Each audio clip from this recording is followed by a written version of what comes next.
Dominic, wedding DJ. And this is Serena, wedding planner. And together we are The Wedding Duo. We are here to talk all things weddings. Planning a wedding can be stressful, but we are here to help. So before you say, that's it, we're going to Vegas, don't go to Vegas. Let's have some fun. Join us as we answer your wedding questions and help navigate planning one of the biggest days of your life with The Wedding Duo.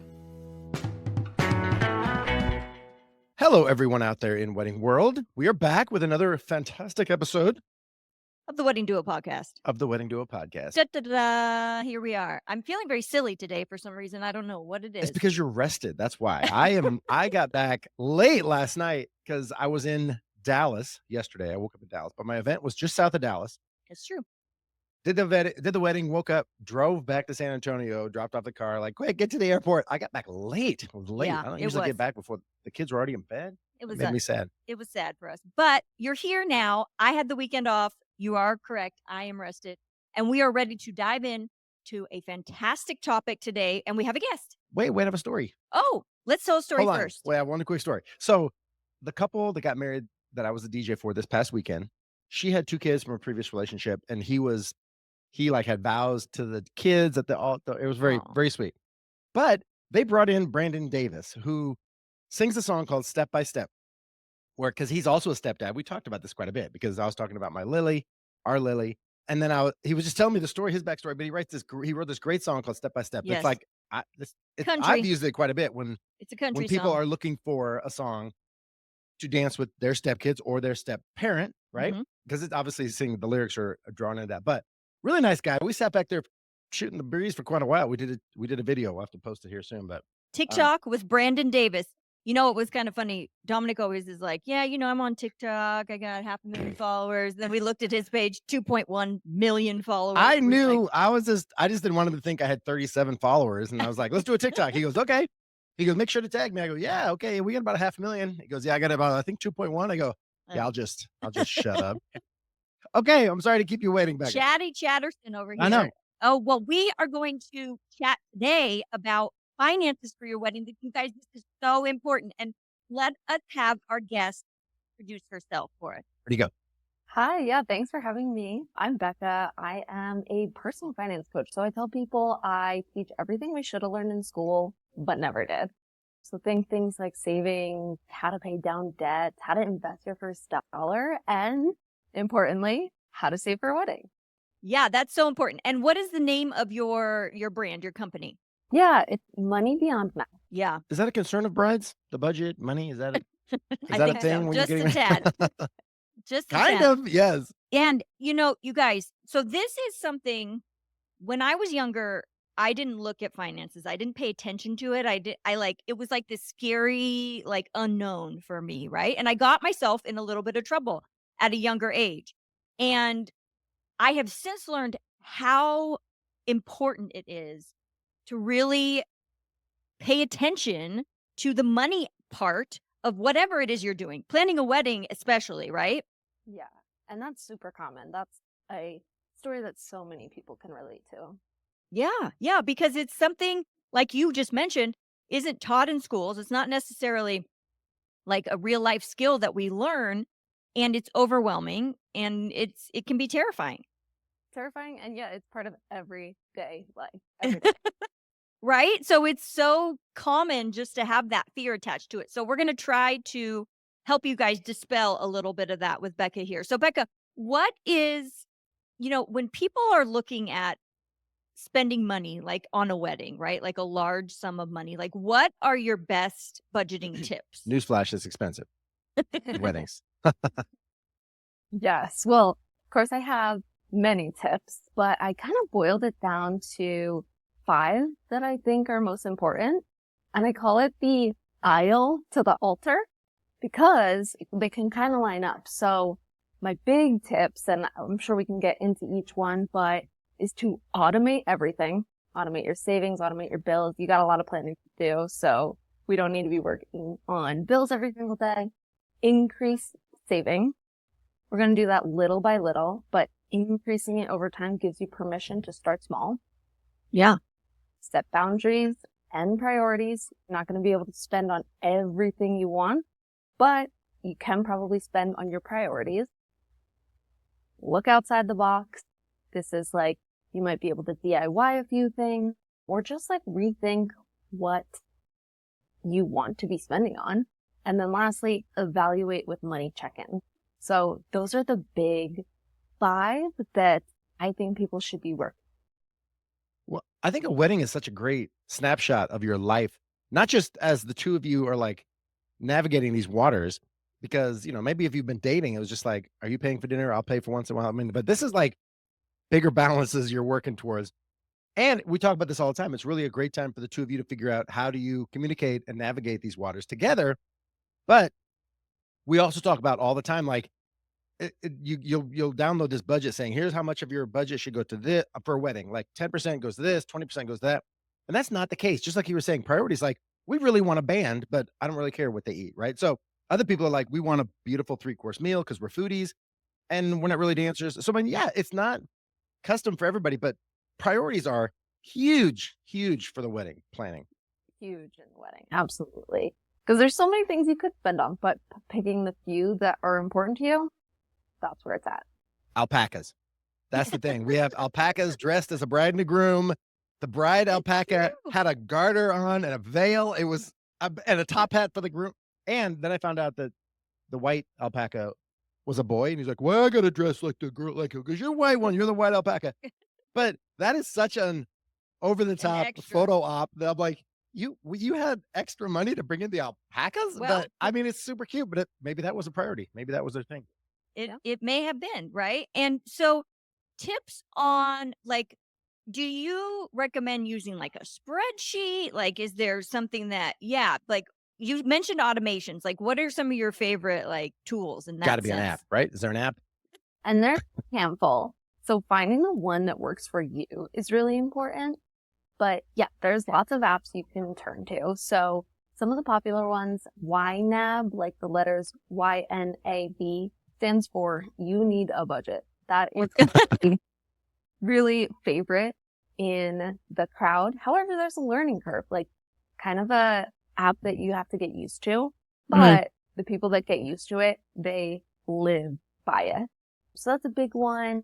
Rocket Money is a new one that I've been loving. It's just a lot more intuitive. So almost the opposite. It's really easy to use, but a little bit simpler of features.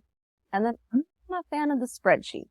I love the customization of it. I love that it can do exactly what you want it to do. And You're old school. yeah, your own, and you can just ignore what isn't important. Similar to setting priorities. What does your budget need to look like? Yeah, and that's so great. Just to mention, I'm going to plug this here real quick. If you guys are a part of the membership, we have a budget tracker inside the membership. We Just have an for app. I like to call it an app.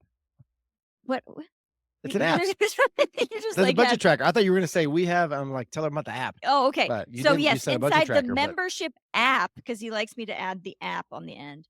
We have a budget tracker for you guys. So it is a spreadsheet. There's an example budget if you're going to spend 10,000, 20,000, something that's super helpful. But I think to Becca's point, this is a more long-term piece, some of these budget apps that she's talking about, meaning beyond the wedding, you can continue to use them for your financial planning, so you're right? not paying off your wedding on your 25th wedding anniversary. Yeah, 100%. 100%.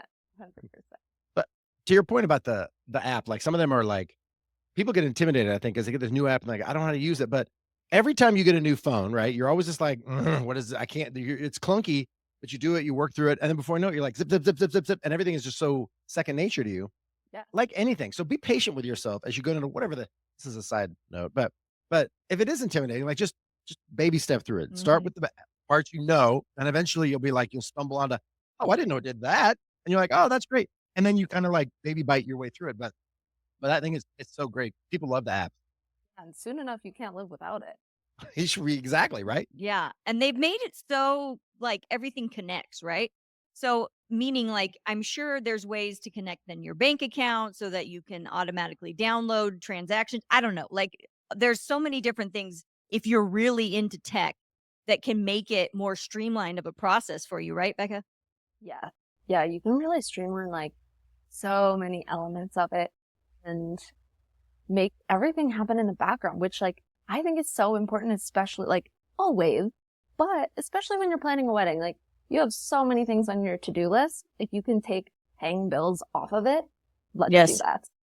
Yeah, for sure. Because nobody really wants to do that anyway. So like if it just happens without me knowing, I'm much happier. Well, we've had couples that, like, just in the planning process, they're like, "Oh, we just bought a house and I found out I'm expecting." I go, "Whoa, whoa, whoa, like, one life event at a time." But buying a house is expensive, not just the house, but then filling it. But babies, good gracious, they're expensive. But put a wedding in there as well. I mean, you're gonna go through these phases in life, right? Where life is like, "Oh, we got it all dialed in, our debt is low," and then, car broke down, boom, there we go back into. So it's that give and take, right? Like, do you talk with people about that, like, how you navigate something unexpected? Yeah. Yeah, certainly. And I kind of think of it as like season. Like Mm. there are some seasons in your life that will totally be easy to save and easy to invest for retirement. And you're like, wow, I'm making so much progress. And that's great. You should really, really take advantage of that. But know that it's okay if there's some seasons that it's really hard to save and you're just, making ends meet. But knowing like this is just a season, I need to do what I need to do now. And then like there'll be another time when I can save. A really big push and pull, and things like planning a wedding or having a baby or just unexpected expenses, like, yeah, can take you off the plan a little bit. That's a great way to look at it. I like that, the seasons. It is because, when I was talking about earlier about being young, like you don't look at it that way. And I think that's why sometimes like it feels overwhelming to somebody who doesn't understand, how to budget or has never tackled a budget before. But if you can realize that there are kind of peaks and valleys to your financial life too, it makes it a little less scary. Yeah, try running a business with your wife. Ha, ha, ha, that's fun. Yeah, add that in there and see how it goes. Yeah. So Becca, question. Do you recommend or what are some we hear about like putting stuff on cards, right? Like for weddings and maybe getting points or saving that way for a trip or something like that. Do you have any recommendations when it comes to that? Yes, absolutely. I think there's kind of two strategies for putting things on cards. So there's the first that is like, let's get points for our honeymoon. Let's get points on this new travel rewards card. And I think that's great. So the strategy there is the most points you can earn is actually when you sign up and get the new customer sign on. Mhm. So when planning a wedding, you're going to have big expenses. So getting a new card and then putting them on this brand new travel rewards card, you're going to be racking in those points and you can use them for your honeymoon. So that's one strategy. And then there's another strategy that is like, if you are having trouble getting to the finish line, getting everything paid at the last moment, there is 0% interest credit cards that can get you a little bit extra time to finish savings. So that's like if you're running really tight budget, everything's coming due, you could put them on those 0% interest cards and then pay them down over the next usually 15 months. Of course, like we want to use that cautionally. We want to use that with caution, but it's still a good strategy instead of paying interest on your wedding. Right. And we have done that in business too. I mean, we've experienced, utilizing some of those time frames to help with big purchases. What is hard and what I think is tell me if you agree with me, Becca, is keeping track of that, right? Because you can't just put it on the card and forget it, right? You have to realize when that interest is going to start kicking in because sometimes isn't it like retroactive too? Like they'll charge you for yeah. Yes, that is with those buy now, pay later things like, well, their names are escaping me right now, but like Klarna, those kind of things that you can split your payment, those will be retroactive. So if you haven't paid every last penny off, if there's anything left, then they tax you with all the interest that would have been accruing during the 0% card or 0% period. A credit card doesn't work like that with the 0% period. It'll be 0% usually for 15 months. And then if you're not done paying, the interest starts accruing on whatever balance is left from that tip. Can I Perfect. say the cranky old man thing? That's how they get you. That's how they get you. It is how they get you. You're like, it sounds great, but wait a minute. Wait, Yeah. there's some fine print here we need to read. We're going to take a minute and hear from our sponsor. So, we talk about how stressful wedding planning is, but do you know what's even more stressful than wedding planning? Living with me? Well, I was going to say having a spouse who has trouble sleeping and can be grumpy sometimes. Really? Okay. Okay. I'm under the bus. Go ahead. I'm throwing you under the bus a little bit, but only because we found a minor solution. Are you referring to True Vega? I am. So you've been using this for a couple months now, right? Mhm. And definitely have improved overall sleep and just calmness in general. Well, that's good to hear from your spouse at any time. I'm serious. But what it does is it stimulates the vagus nerve in your neck, and it makes you more calm, and it really has helped my sleep. That's the biggest piece right there, folks. So if you guys want help with improving your sleep, better well-being, and it's just a few times a day, you use it Mhm. once in the morning, once at night. I would say visit truvega.com/wedding-duo for $15 off your order. That's TRUVAGA.com/wedding-duo to enhance your wellness journey and get $15 off your Truvega or Truvega Plus device. That's TRUVAGA.com/wedding-duo. Take that stress. Okay, so we're back. Here's something that we always struggle on, right? Is I know you said earlier, like savings. Like we always like, oh, look, we've got some savings. And then here comes that bump in the road and gone, wiped out. So tell us, how do we save? How do you do the saving? Yeah, to me, it's really about increasing it slowly over time. So starting with whatever you can, if that's $5 a month, like that's a great starting point. And then chipping away at really, there's like two things you can chip away at. Like I tell people all the time, like personal finance is hard, but it's simple. You can either decrease your spending or increase your income. Those are really your two options. And so to increase these savings, like a good starting point is like looking at what you spend on and finding one thing next month that you can cut out.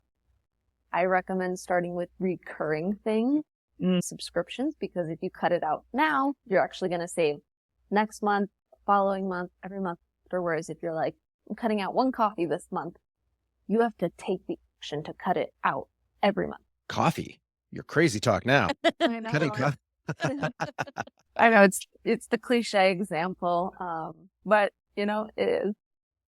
Well, my coffee's cheap. I get drip coffee. She gets the fancy stuff that's like, how much is that one little cup of, and then she doesn't drink it. So anyway, I get just the fancy one. Yeah, only once in a while.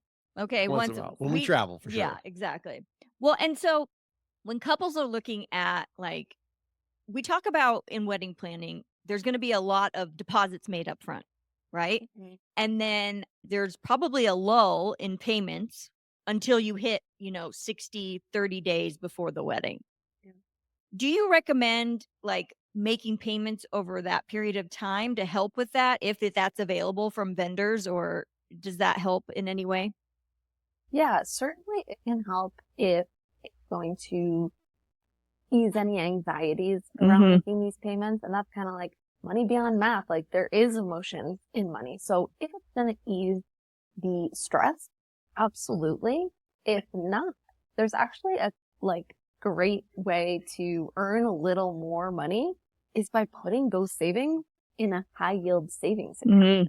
So then you're going to earn interest on that money you're like waiting to pay. And that's, you can get 10, 15, 20 bucks a month, depending on how much you have saved. And that's a great way to just add on a little bit of money to your savings.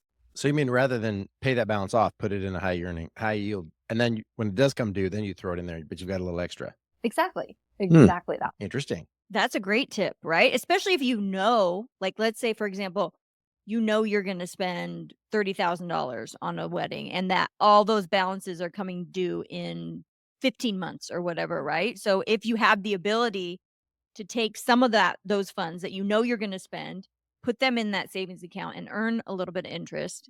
That's a great tip.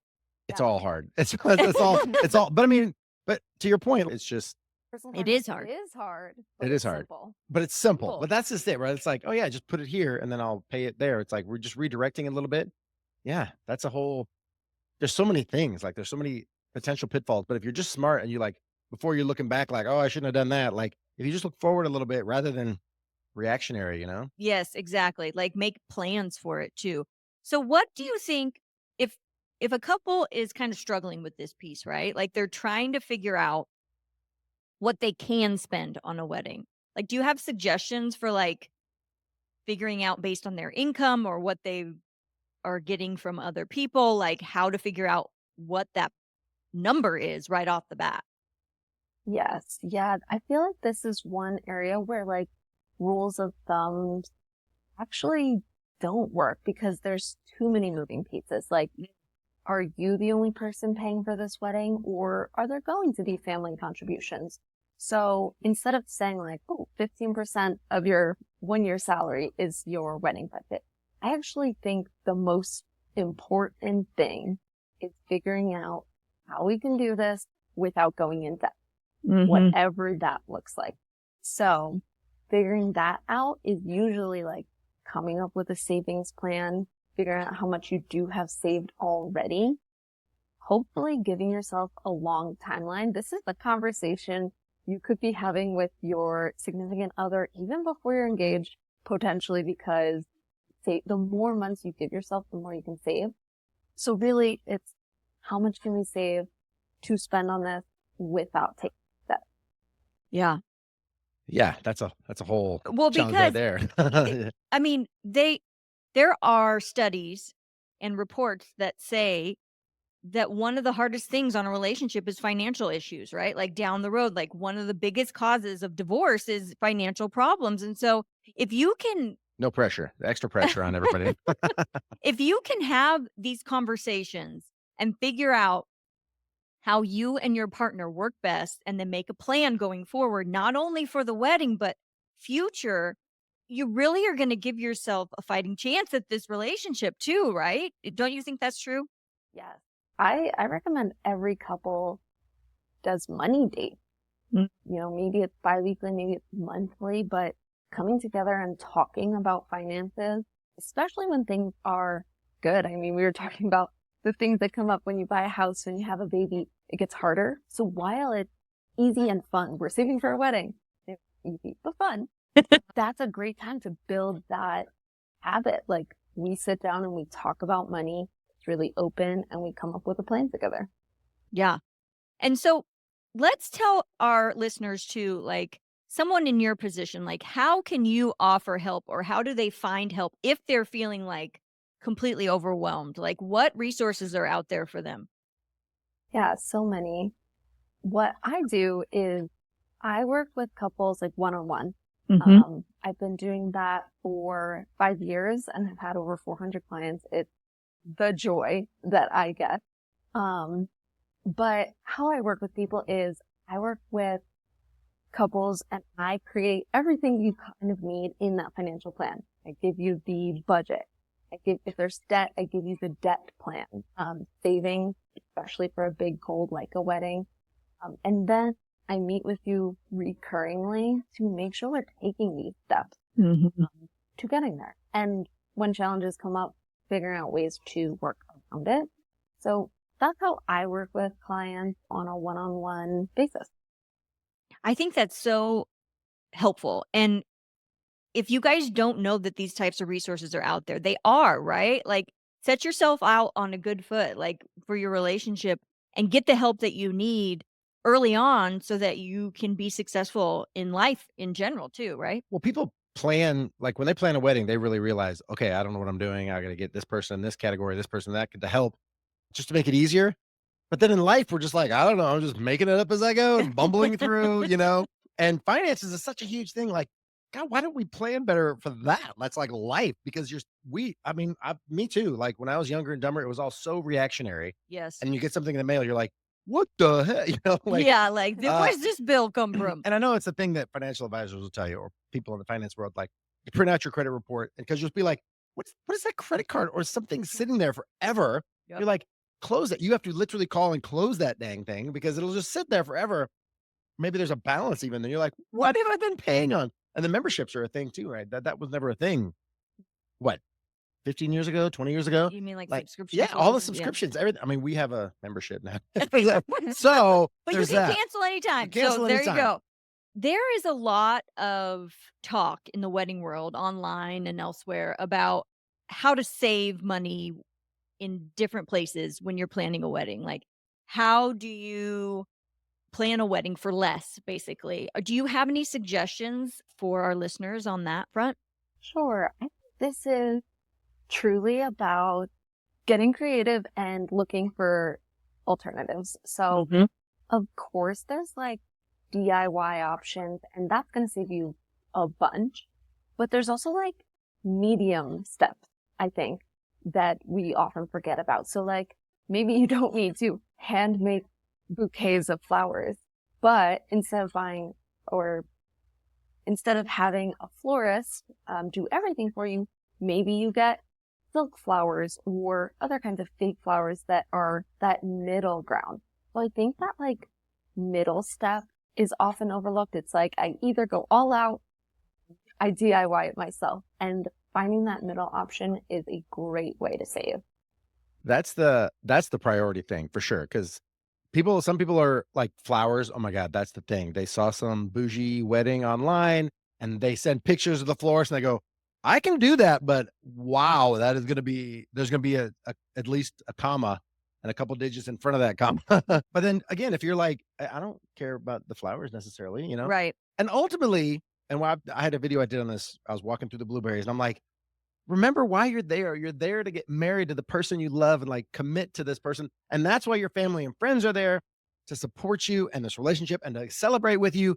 They're not there to stare at your centerpiece and go, "Oh my God. I mean, why did she not? What are those things on the center?" Like nobody does that. Nobody's going to be critical of your detail things. Maybe you have that one cousin, but just don't invite her. So like she tell her just never mind her. But it's really, that's the thing. Like when you're looking at this budget, come back and say, all right, it's just because we're doing this party. Like, let me take a step back and like not. I mean, it's really hard now. They'll be like, no, I need those votives. I need those ones. Well, and But and and I think the point too is more that you can compromise, right? Like you can get some of what you want and not go into debt afterwards and not have that kind of wedding regrets of what like do you mean? spending. Like one alpaca? You can't get the boy without the girl. No, not You one can't, no. alpaca. Okay, I didn't know if that I'm was the just example. saying I'm just saying there are a lot of ways to, as Becca mentioned, find that middle ground. So I think this topic and us having this conversation is super helpful for us, for listeners, hopefully, right? And I want everyone to know that there's help out there. Becca can be of assistance to you one-on-one.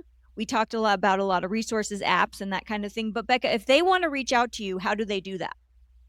Yeah, so they can reach out to me. My website is moneybeyondmath.com. There's a couple places to reach out there. I'm also on Instagram and TikTok. Same thing at moneybeyondmath. And lastly, email's an option, moneybeyondmath@gmail.com. Perfect. And Fabulous. I was checking out your Instagram earlier and she gives some great tips on there. So if you guys want to, follow along and learn a little bit more from her, that would be a great place to start too, I think. Worst Great. case, you can always go back to using your abacus and kind of moving rocks and sliding. Do not Technology suggest. is your friend. Even if you think you got it all dialed in, right? There's always something new coming. So you can always improve the way you handle this stuff or bring in an expert like you. Absolutely. So Becca, thank you so much for joining us. This has been, again, I think it's so important. It's a vital piece of navigating your wedding planning and navigating the rest of your life, right? Absolutely. Yeah, it's so important in everything we do, but especially planning a wedding. Perfect. Yeah, going into it and then to come out the other side and not have your finances a complete upside down mess. So there you go. We don't wish that upon anyone. No, it's a challenge. So we end each episode the same way. So go ahead. So it's your day. Don't let somebody talk you into something you don't want to do or talk you out of something you have your heart set on. Just do it your way. Yes. And And then we we blow will a seal kiss. it with a kiss. Ready, Becca? Mwah. Ah. Happy wedding planning, y'all. Thanks.